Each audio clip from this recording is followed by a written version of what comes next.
गणित मंथन कक्षा 8 अभ्यास कार्य पुस्तिका। इसके इकाई 1 के सभी प्रश्नों का सॉल्यूशन हम लोग कंप्लीट कर चुके हैं। आज करेंगे इकाई 2 के प्रश्न। इकाई 2 है वर्गमूल। अब हम शुरू करते हैं प्रश्नों को। पहला प्रश्न है, दिए गए विकल्पों में से सही विकल्प छांटिए। फर्स्ट है, किसी वर्गाकार खेत की भुजा ज्ञात होने पर खेत का क्षेत्रफल निकालने के लिए निम्नलिखित विकल्पों में से किस प्रक्रिया को अपनाते हैं। ए है, वर्गाकार खेत की भुजा का घन ज्ञात करते हैं। नहीं। वर्गाकार खेत की भुजा का वर्ग ज्ञात करते हैं। हाँ, अगर वर्गाकार खेत है तो भुजा का वर्ग कर देंगे, उसका क्षेत्रफल निकल आएगा। इसका बी करेक्ट है। सेकेंड है, 18 का वर्ग होगा। तो 18 का वर्ग हमें करना है तो हम 18 गुणा 18 करेंगे, क्योंकि जिस संख्या का वर्ग हमें निकालना होता है उसको उसी से गुणा कर देते हैं। 18 को जब 18 से गुणा करेंगे तो 324 आएगा, और वर्ग हमेशा धनात्मक होता है, इसलिए बी विकल्प इसका सही है। थर्ड में -5/9 का वर्ग होगा, तो -5/9 को -5/9 से गुणा कर देंगे। अब माइनस का माइनस से जब गुणा होता है तो धन बन जाता है, या ये समझिए कि खत्म हो जाता है। ऊपर ऊपर का गुणा कर लेंगे और नीचे नीचे का, तो 5×5 = 25 हो जाएगा, नीचे का 9×9 = 81, तो 25/81 इसका वर्ग हो जाएगा। बी विकल्प इसका सही है। फोर्थ है, 13/19 का वर्ग होगा, तो 13/19 गुणा 13/19 करेंगे। 13 को 13 से गुणा करेंगे ऊपर ऊपर का, तो आ जाएगा 169, और 19 को 19 से गुणा करेंगे तो आ जाएगा 361, तो इसका बी विकल्प सही हो जाएगा। धनात्मक वैल्यू ही लेनी है, वर्ग हमेशा धनात्मक ही आता है। फिफ्थ में 11 सही 13/19 का वर्ग निकालना है। तो सबसे पहले हम इस भिन्न को परिवर्तित करेंगे। मिश्र भिन्न को विषम भिन्न में बदलना पड़ता है। इसके लिए क्या करेंगे, 19 को 11 से गुणा कर देंगे, और जो आएगा उसमें 13 ये अंश जुड़ जाएगा।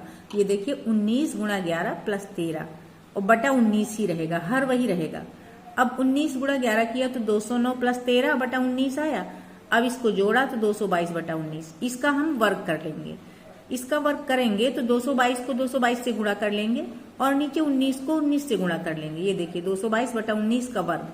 तो 222 को 222 से जब गुणा किया, अलग अलग रफ में कर लीजिएगा आप लोग, तो ये आ जाएगा 49,284, और 19 का वर्ग हमें मालूम है कि 361 होता है, तो इसका बी विकल्प इसका भी सही आ गया है। 6 पार्ट है, निम्नलिखित में किस संख्या के वर्ग में इकाई के स्थान पर 6 का अंक होगा। तो हमको पता है कि 4 के वर्ग में 4 चौक 16 होता है, तो जो भी संख्या जिसके इकाई में 4 होगा उसी के वर्ग में 16 आएगा। या फिर 6 के वर्ग में 36 होता है, यानी जिस संख्या के इकाई में 6 होगा उसके वर्ग में भी 6 आ सकता है इकाई का अंक। तो यहाँ पर 4 और 6 जिस संख्या की इकाई में है उसी के वर्ग में इकाई का स्थान 6 आएगा। तो 6 वाली यहाँ कोई संख्या नहीं है। 24 के स्क्वायर में इकाई में 4 है, इसलिए 24 के स्क्वायर में इकाई का अंक 6 हो जाएगा। सी इसका करेक्ट है। अगला है, 5278 के वर्ग में इकाई के स्थान पर कौन सा अंक होगा। तो यहाँ पर इकाई का अंक 8 है। 8 का वर्ग अगर हम करते हैं तो 8×8 = 64 होता है, तो 8 के वर्ग में इकाई का अंक 4 आ रहा है, इसलिए इस संख्या के वर्ग में भी इकाई का अंक 4 ही आएगा। इसका सी विकल्प सही हो जाएगा। 8वां है, 600 के वर्ग में कितने शून्य होंगे। तो किसी संख्या में जितने शून्य होते हैं इकाई की तरफ, इकाई या दहाई में मिला के, वर्ग में उसके दूने शून्य हो जाते हैं। अब 600 में यहाँ 2 शून्य है, तो जब इसका वर्ग करेंगे तो इसमें 4 शून्य हो जाएंगे। इसको इस तरीके से भी देख सकते हैं, 600 का वर्ग बराबर 600 × 600, इसका आपस में गुणा करेंगे, 2 शून्य 2 शून्य 4 शून्य हो जाएंगे। 4 लिखा है सी में, तो सी इसका करेक्ट है। 9 नंबर है, 40 और 50 के बीच में निम्नलिखित में से कौन सी पूर्ण वर्ग संख्या होगी। तो अगर हम 6 का वर्ग करते हैं 36, तो वो 40 से कम है, और 7 का वर्ग 7 × 7 = 49 है, जो कि 40 और 50 के बीच में है, तो डी इसका सही है। 10th है, निम्नलिखित में से किस संख्या के वर्ग करने पर सम संख्या प्राप्त होगी। तो हमें पता है किसी सम संख्या का वर्ग ही सम संख्या होता है। यहाँ पर 31 और ये 69 और ये 67, ये तीनों विषम संख्याएं हैं, तो इनके वर्ग में तो सम संख्या मिल नहीं सकती। 38 ही सम संख्या है, तो इसके वर्ग में ही सम संख्या आएगी, तो डी इसका सही है। 11वां है 676/729 का वर्गमूल होगा। इस तरह से भिन्न संख्या का अगर हमें वर्गमूल निकालना है तो हम अंश का अलग वर्गमूल निकालेंगे और हर का अलग वर्गमूल निकालेंगे। वर्गमूल हम गुणनखंडविद से भी निकाल सकते हैं और भागविद से भी। यहाँ पर हम गुणनखंडविद से कर रहे हैं। 676 के ये गुणनखंड हमने कर लिए हैं, तो 2 2 13 13 आ गया। अब 729 के गुणनखंड किए तो ये 3 3 आया है 6 बार। अब हम क्या करेंगे, सारे गुणनखंडों को एक जगह इस तरीके से नोट कर लेंगे। इसका वर्गमूल निकालना है 676/729 का, तो इसको वर्गमूल के निशान के अंदर किया और इसमें क्या किया, हर जोड़े से एक संख्या लिया। यहां से 2 लेंगे, यहां से 13, तो ये 2 गुणा 13 हो गया और नीचे 3 3 3 3 बार आएगा, तो नीचे हो गया 3 गुणा 3 गुणा 3। अब जब हम इसको गुणा किए तो ये आ गया 26/27 प्लस माइनस 26/27। अगर यहाँ चिन्ह नहीं दे रखे हैं तो 26/27 में हम टिक कर देंगे। ये 12वां पार्ट है 8 सही 17/169 का वर्गमूल होगा। इसमें फिर हमें भिन्न को चेंज करना पड़ेगा। 169 को 8 से गुणा करेंगे और फिर 17 जोड़ेंगे। ये देखिए 169 गुणा 8 प्लस 17। अब इसका गुणनफल आ गया 1352, 17 इसमें जोड़ा तो ये आ गया 1369, और हर तो वही रहेगा 169 ही। अब हम क्या करेंगे, अंश का वर्गमूल निकालेंगे। यहाँ पर हम भागविद से वर्गमूल निकाल रहे हैं। भागविद से अगर हमें वर्गमूल निकालना है तो हम क्या करेंगे, इकाई की तरफ से जोड़े मिलाएंगे। फिर जो आखिरी जोड़ा बचता है, जैसे यहाँ पे 13 है, तो हम जिस गिनती का पहाड़ा पढ़ेंगे उतनी ही बार पढ़ेंगे। यानी ये देखेंगे कि ये किसका वर्ग है, पूरा पूरा वर्ग नहीं है तो उससे छोटा वाला वर्ग हम ले लेंगे। जैसे 3 3 9, फिर अगला 4 चौक 16 ज्यादा हो जाएगा, तो हम 3 3 9 करेंगे। 3 यहाँ लिखेंगे, 3 यहाँ लिखेंगे और 3 3 9 यहाँ गुणनफल लिख देंगे। 13 से 9 घटाएंगे 4 बचेगा। यहाँ क्या करेंगे, जो अंक है वही जोड़ दिया जाएगा। 3 और 3 जोड़ेंगे, इसको थोड़ा खिसका के लिखेंगे, यहाँ पे 6 लिखेंगे। और इधर क्या होगा, अगला जोड़ा यानी 69 69 ये उतार लिया। अब हम आइडिया लगाएंगे पहाड़ा कितनी बार जाएगा, तो हम देख रहे हैं 6 7 42 7 बार जा रहा है। तो 7 बार अगर गया है तो 7 यहाँ भी लिखेंगे और यहाँ भी लिखेंगे। फिर इस 7 से इस पूरे का गुणा कर देंगे, तो यहाँ आ गया 469, पूरा पूरा चला गया। इसका मतलब है 1369 का वर्गमूल आ गया 37। और नीचे का हमें पता ही है कि 13 आएगा, इसका कई प्रश्नों में हम कर चुके हैं। तो 37/13 इसका वर्गमूल आया, ये है 37/13, बी इसका सही कर दिया। अगला है 3 अंकों की किसी पूर्ण वर्ग संख्या के वर्गमूल में अंकों की संख्या है। इस तरीके से अगर 3 अंक होंगे और इसका वर्गमूल निकालेंगे तो हम इकाई की तरफ से जोड़ा मिलाएंगे, तो ऊपर 2 लाइनें आएंगी। आखिरी अगर जोड़ा नहीं मिलता है ना तो अकेली संख्या भी चल जाती है। तो 2 अगर लाइनें बनी हैं तो इसका मतलब है 3 अंकों की संख्या के वर्गमूल में 2 अंक हो सकते हैं। इसका बी सही हो गया। अगला है 1,33,225 के वर्गमूल में अंकों की संख्या है। हम फिर वही करेंगे, इकाई की तरफ से जोड़ा मिलाएंगे और ऊपर जितनी लाइनें बनेंगी उतने ही संख्या होगी वर्गमूल के अंकों की। तो ऊपर 3 लाइनें बनी हैं जब हमने इधर से जोड़ा मिलाया है, तो इसका मतलब है इस संख्या के वर्गमूल में 3 अंक होंगे। 3 पे हमने इसको टिक कर दिया। 15वां पार्ट है किसी संख्या के वर्गमूल में केवल 3 अंक हैं तो वह संख्या है। अगर वर्गमूल में 3 अंक हैं तो उस संख्या में या तो दूने अंक होंगे यानी 6, या फिर उससे 1 कम। ये देखिए ऊपर लाइनें खींची। अब इसके नीचे या तो 6 अंक हो सकते हैं या फिर इधर वाला नहीं होगा तो 5 अंक होंगे। तो 5 अंक की या 6 अंकों की वो संख्या हो सकती है। डी इसका सही है। अगला प्रश्न समझने से पहले हम 1 से लेकर 10 तक की संख्याओं के वर्गों पर विचार करते हैं। यहाँ पर हम देख रहे हैं कि 1 से जब 4 तक का हमने वर्ग किया है तो इकाई का अंक 1, 4, 9 या 6 आया है। इधर भी हम देख रहे हैं 9 से लेकर 6 तक के, 6 से लेकर 9 तक के वर्ग में देखें तो इकाई का अंक फिर 1, 4, 9, 6 है। और इधर 5 में जब वर्ग करते हैं तो इकाई का अंक 5 और 10 में वर्ग करते हैं तो इकाई का अंक 00। इसका मतलब है कोई संख्या अगर पूर्ण वर्ग हो सकती है तभी जब उसका इकाई का अंक 1, 4, 9, 6, 5 या फिर 2 बार 0 हो। जरूरी नहीं है कि वो पूर्ण वर्ग संख्या हो ही, पर इकाई का अंक अगर ये है तो वो पूर्ण वर्ग संख्या हो सकती है। लेकिन यदि इकाई का अंक इसके अलावा यानी 2, 3, 7, 8 हो गया तो वो कभी भी पूर्ण वर्ग संख्या नहीं होगी। इसी के आधार पर हम प्रश्न करेंगे। अगला पार्ट है पूर्ण वर्ग संख्या होती है वह संख्या जिसमें इकाई का अंक 3 या 7 हो। नहीं, 3, 7, 2, 8 वाली संख्या जो है जिसकी इकाई में 3, 7, 2, 8 हो वो कभी पूर्ण वर्ग नहीं हो सकती, तो ये गलत है। वह संख्या जिसके अंत में विषम संख्या में शून्य हो यानी 1 शून्य हो या 3 शून्य हो वो भी कभी पूर्ण वर्ग संख्या नहीं हो सकती।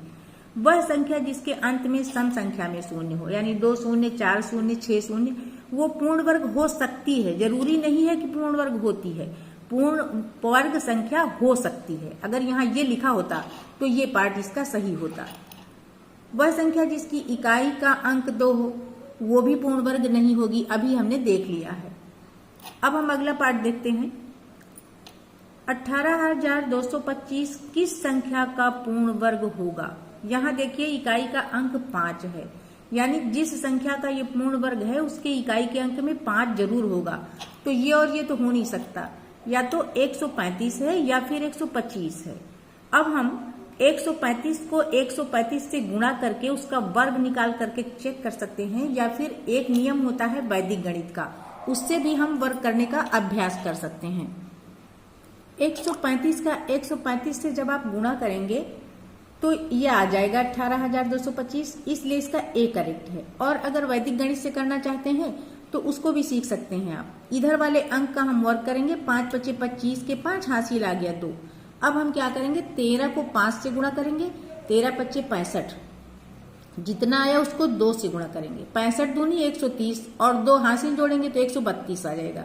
तो 132 का हम 2 लिख लेंगे और हासिल 13 बचा। अब 13 का वर्ग हो गया 169 और उसमें जब 13 हमने जोड़ा तो आ गया 182। ये वाला 2 भी लिखा नहीं था वो लिखेंगे और 182 लिखेंगे। तो इस तरीके से ये वैदिक गणित से गुणा हो गया इसका। तो ये वही आ रहा है जो यहाँ आ रहा है, वर्ग निकालने का तरीका है। 15,625 किस संख्या का पूर्ण वर्ग होगा। इकाई में 5 है इसलिए जिस संख्या का पूर्ण वर्ग होगा उसकी इकाई में 5 होना आवश्यक है। तो 125 में इकाई का अंक 5 है और 135 में, लेकिन 135 का वर्ग अभी हम करके देख चुके हैं, 18,225 था, इसका मतलब ये 125 का वर्ग है, तो बी इसका टिक कर देंगे। 19वां पार्ट है 21,025 किस संख्या का पूर्ण वर्ग होगा। तो ये पूर्ण वर्ग उसी संख्या का है जिसकी इकाई में 5 होगा। यहाँ पर सिर्फ 145 है जिसकी इकाई में 5 है। अब 145 को हम 145 से गुणा करके चेक कर लेंगे तो ये आ जाएगा 21,025। तो इस तरीके से 145 का पूर्ण वर्ग ये संख्या है। 20वां पार्ट है 1,296/441 का वर्गमूल है। तो इसमें हमें अंश का अलग वर्गमूल निकालना होगा और हर का अलग। हम गुणनखंड विधि से अगर कर रहे हैं 1,296 के गुणनखंड ये इधर हमने कर लिए हैं, तो यहाँ पे 4 बार 2 आ रहा है और 4 बार 3 आ रहा है। सारे गुणनखंड इस तरीके से लिख दिया और 441 होता है 21 × 21। अब जब हम इसका वर्गमूल निकालेंगे तो हर जोड़े से एक संख्या लिखेंगे, तो 2 × 2 × 3 × 3 करेंगे और नीचे का 21 ही आ जाएगा। तो इस तरीके से 2 दूनी 4, 3 12, 3 36/21 आ गया। अब अंश बड़ा है तो हर से भाग देंगे, 21 × 1 = 21 एक बार जाएगा और बचेगा 15/21। तो एक सही 15/21 इसका डी आंसर करेक्ट हो गया। प्रश्न 2 है रिक्त स्थानों की पूर्ति कीजिए। ए है 1 का वर्ग 1 का वर्ग बराबर 1, तो 1 का वर्गमूल होता है। तो 1 का वर्गमूल +1 भी होता है -1 भी होता है, तो दोनों हम यहाँ पे लिख सकते हैं। ऐसे ही 8 का वर्ग 64 है, तो 64 का वर्गमूल +8 और -8 दोनों होता है। अब है 441 के वर्गमूल में अंकों की संख्या होती है। यहाँ पर हम ऊपर लाइन खींचेंगे, दाहिनी तरफ से जोड़ा मिलाएंगे तो 2 लाइनें बनेंगी, इसलिए इसके वर्गमूल में 2 अंक होंगे। डी है 3 अंकों की छोटी से छोटी पूर्ण वर्ग संख्या होती है। तो 9 का वर्ग होता है 81, उसके बाद हम 10 का वर्ग करते हैं तो 100 है और यही सबसे छोटी 3 अंकों की संख्या है। तो 3 अंकों की छोटी छोटी पूर्ण वर्ग संख्या 100 हो जाएगी। ई नंबर है 3 अंकों की बड़ी से बड़ी पूर्ण वर्ग संख्या होती है। 3 अंकों की बड़ी से बड़ी पूर्ण वर्ग संख्या होती है 961। तो यहाँ पर हम 961 लिख देंगे। इसको हम ऐसे समझ सकते हैं कि ये 31 का वर्ग है। जैसे ही हम 32 का वर्ग करते हैं तो आ जाता है 1024, तो वो ज्यादा हो जाता है, इसीलिए 961 ही यहाँ पे लिखा जाएगा। एफ में है यदि किसी संख्या के इकाई के स्थान पे 4 या 6 है तो इस प्रकार की संख्या के वर्ग में इकाई के स्थान पर होता है। तो देखिए 4 का वर्ग भी 16 होता है और 6 का वर्ग भी 16 होता है। तो जिस संख्या की इकाई में 4 होगा उसके वर्ग में 6 होगा और जिसकी इकाई में 6 होगा उसके भी वर्ग में 6 होगा। इसका मतलब इकाई में 4 या 6 है तो दोनों ही संख्याओं का अगर हम वर्ग करेंगे तो 6 आएगा, यहाँ पे 6 भरा जाएगा। जी वाला ठीक उसी का उल्टा है। यदि किसी संख्या के वर्ग के इकाई के स्थान पर 6 है तो उस संख्या के इकाई के अंक के स्थान पर क्या हो सकता है, या तो 4 या फिर 6, जिसको अभी हम देख चुके हैं। प्रश्न एच है 239 के वर्ग करने पर इकाई के स्थान पर अंक होगा। तो 9 का वर्ग 81 होता है, 81 में इकाई का अंक 1 है, इसलिए इस संख्या का वर्ग करेंगे तो भी इकाई के स्थान पे 1 आएगा। अगला प्रश्न है 17 गुणा 23 बराबर खाली स्थान फिर -3 का स्क्वायर। तो हम यहाँ पे जो भरेंगे उसका पता लगाने के लिए पहले 17 और 23 का गुणा करेंगे। अब 17 और 23 का गुणा आ गया 391। अब इधर यहाँ कौन सी संख्या होगी इसको पता लगाने के लिए ये 3 का वर्ग यहाँ घट रहा है ना, इसको उधर जाके जोड़ देंगे। तो 391 में हम 3 का वर्ग यानी 9 जोड़ेंगे तो ये आ जाएगा 400। 400 किसका वर्ग है, 20 का, तो वही यहाँ 20 लिखा जाएगा। अब इसको आप सरल करके देख भी सकते हैं। 20 के वर्ग से जब हम 3 का वर्ग घटाएंगे तो आ जाएगा यही 391।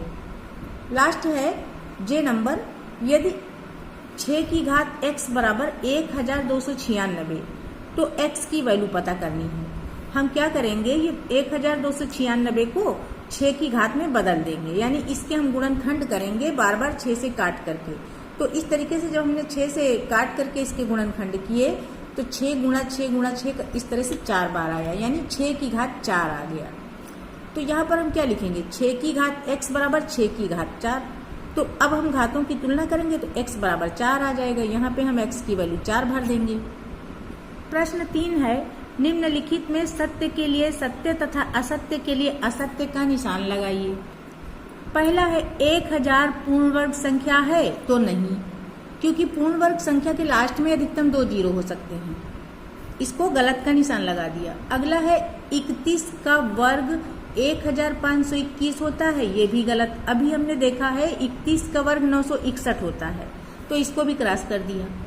फिर आगे है अंडर रूट 0.9 बराबर 0.3, ये भी गलत है, क्योंकि 0.3 का जब हम वर्ग करेंगे 0.3, इसका जब हम वर्ग करेंगे ना तो ये क्या आएगा 0.3 गुणा 0.3, इसका गुणनफल आ जाएगा 0.09। यहाँ पे 1 जीरो कम है, इसलिए ये भी गलत है। आगे है 34 का वर्ग 1156 होता है, ये सही है, आप वर्ग करके देख भी सकते हैं। 5वां है सम संख्या का पूर्ण वर्ग सम संख्या होता है। हाँ, किसी भी सम संख्या का वर्ग हमेशा सम संख्या ही होता है। अब है 6ठा 2 अंकों की पूर्ण वर्ग संख्या 99 होती है। नहीं, गलत है। आगे है 248 एक पूर्ण वर्ग संख्या है, तो ये भी नहीं, क्योंकि पूर्ण वर्ग संख्या के अंत में 8 हो ही नहीं सकता, इसलिए ये पूर्ण वर्ग संख्या नहीं है, इसको भी क्रॉस कर देंगे। फिर आगे है किसी पूर्ण वर्ग संख्या के अंत में शून्य की संख्या विषम होती है, विषम हो ही नहीं सकती, ये भी गलत है। फिर आगे है 1 से 10 के मध्य में 3 पूर्ण वर्ग संख्याएं होती है। नहीं, 1 से 10 के मध्य में 2 पूर्ण संख्याएं होती हैं। 2 दूनी 4, एक 4 हो गई, दूसरी 3 का वर्ग 9 हो गई। अगला है किसी विषम संख्या का वर्ग सम संख्या होती है। नहीं, विषम संख्या का वर्ग विषम संख्या होती है, इसलिए ये भी गलत हो गया। प्रश्न 4 है 9 का वर्ग -1 का मान बताइए। तो 9 का वर्ग -1, 9 का वर्ग करेंगे तो 9 9 81, उससे 1 माइनस कर देंगे तो 80 आ जाएगा। प्रश्न 5 है 962, 1089 और 1368, 343 में से पूर्ण वर्ग संख्या छांटिए। तो हमको पता है कि पूर्ण वर्ग संख्या में इकाई का अंक 1, 4, 9, 6, 5 या 00 ही हो सकता है। ये नीचे हमने लिख भी दिया है। तो इसमें 9 ही है जो कि संख्या पूर्ण वर्ग हो सकती है, 1089।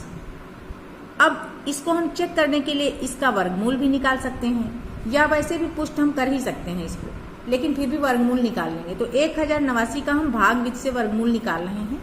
इसमें होता क्या है कि ये जो आखिरी वाला जोड़ा है, पहले जोड़ा बना दिया ना, आखिरी वाला जोड़ा हमें देखना है किस संख्या का वर्ग है या किसके निकट है। तो 3 3 9 यहाँ लिख दिया। अब 9 को घटाया 1 आया, आगे उतार लिए 89, 3 है यहाँ तो 3 और जोड़ेंगे, यहाँ 6 हो जाएगा। अब 6 का पहाड़ा हम पढ़ के देख रहे हैं, 3 बार जा रहा तो 3 यहाँ लिखेंगे, 3 यहाँ, और इस 3 से इस पूरे का गुणा कर देंगे, 0 आ गया। तो ये पूर्ण वर्ग संख्या हो गई, पूर्ण वर्ग संख्या हो गई 1089। प्रश्न 6 है 7928, 625 और 1057, 343 में से पूर्ण वर्ग संख्या कौन सी होगी, स्पष्ट कीजिए। किसी पूर्ण वर्ग संख्या में इकाई का अंक 1, 4, 5, 6 या फिर 00 ही हो सकता है। यहाँ पर केवल 625 पूर्ण वर्ग संख्या हो सकती है क्योंकि इसी में इकाई का अंक 5 है। बाकी अगर 8, 7 या 3 है तो वो कभी भी पूर्ण वर्ग संख्या नहीं हो सकती है। अब हम चेक कर लेते हैं कि 625 पूर्ण वर्ग संख्या है या नहीं। तो इसके गुणनखंड कर दिया तो इस तरीके से आ गए, 4 बार 5 5। अब जब इसका वर्गमूल निकालेंगे तो 1 इस जोड़े से संख्या लेंगे, 1 इस जोड़े से, तो इसका वर्गमूल 25 आ जाएगा, यानी कि 625 ही इसमें पूर्ण वर्ग संख्या है।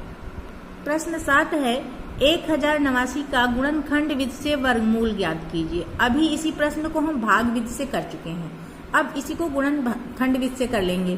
तो ये 3 से विभाज्य है, 3 से पहले इसको काटा, फिर 3 से, फिर 11 और 11 से, इस तरीके से इसके गुणनखंड जब हमने किए तो 3 गुणा 3 गुणा 11 गुणा 11 आ गया।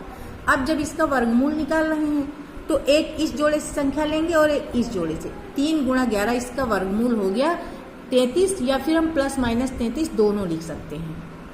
प्रश्न 8 है 2849 का भाग विधि से वर्गमूल ज्ञात कीजिए। तो नियम वही है, हम इकाई की तरफ से जोड़े मिला लेते हैं। अब हम 28 को देखते हैं किसके वर्ग के निकट है। तो 5 5 25, 5 यहाँ लिखा, 5 यहाँ लिखा, 5 5 25, घटा दिया तो 3 आ गया। अब इस 5 का डबल करेंगे, 10 आ गया, इधर लिख दिया, और यहाँ अगला जोड़ा 49 उतार लेंगे। अब 10 का पहाड़ा हम देख रहे हैं, इसमें लगभग 3 बार जा रहा, तो 3 जो है यहाँ भी लिखेंगे और यहाँ भी, इस 3 से इसका गुणा करके इसके नीचे लिखेंगे और फिर इसको माइनस करेंगे, तो यहाँ बच गया 40। और यहाँ क्या करेंगे, 3 का डबल, ये इकाई वाला अंक ही डबल किया जाता है, 6 यहाँ लिखेंगे, 10 को ऐसे ही उतार लेंगे। अब आगे कोई संख्या उतारने को है नहीं, ये पूर्ण वर्ग संख्या नहीं है, अन्यथा शेष नहीं बचता। इसके लिए हम क्या करेंगे, यहाँ दशमलव लगाएंगे और दशमलव लगाने के बाद वर्गमूल में हम 2 जीरो बढ़ा सकते हैं, वो हमने बढ़ा दिया।